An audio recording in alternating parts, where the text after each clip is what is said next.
বিসমিল্লাহির রহমানির রহিম। প্রিয় মুক্তাগাছাবাসী,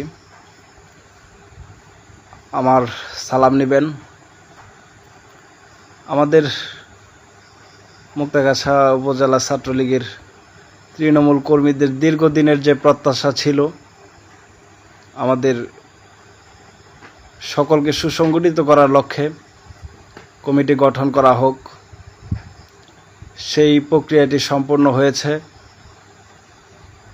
আমি তার জন্য ময়মনসিংহ জেলা ছাত্রলীগের সম্মানিত সভাপতি আমার নেতা জনাব আলামিন ভাইয়ের প্রতি কৃতজ্ঞতা জানাচ্ছি, সেই সঙ্গে সংশ্লিষ্ট সকলের প্রতি কৃতজ্ঞতা জানাচ্ছি এবং মুক্তাগাছা উপজেলা এবং পৌর শাখার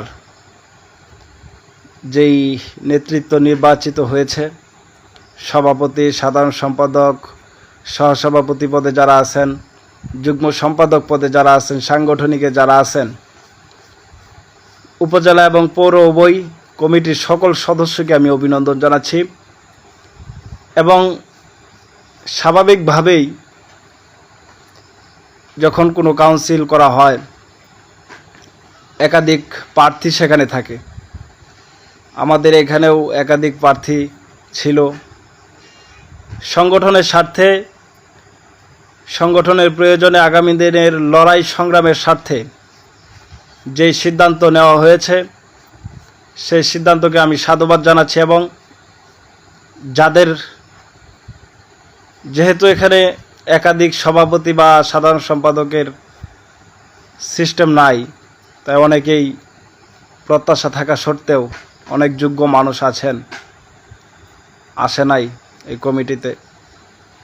শুধু এটুকু বলবো, আমরা কার্যক্রমের ক্ষেত্রে এই কমিটিতে সীমাবদ্ধ থাকব না। আমরা সকলে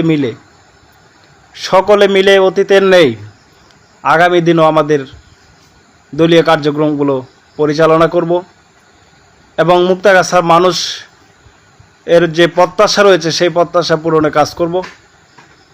ইনশাআল্লাহ সকলে আমাদের জন্য দোয়া করবেন। সকলে ভালো থাকবেন, সুস্থ থাকবেন। আল্লাহ হাফেজ। শিক্ষা, শান্তি, প্রগতি। জয় বাংলা, জয় বঙ্গবন্ধু।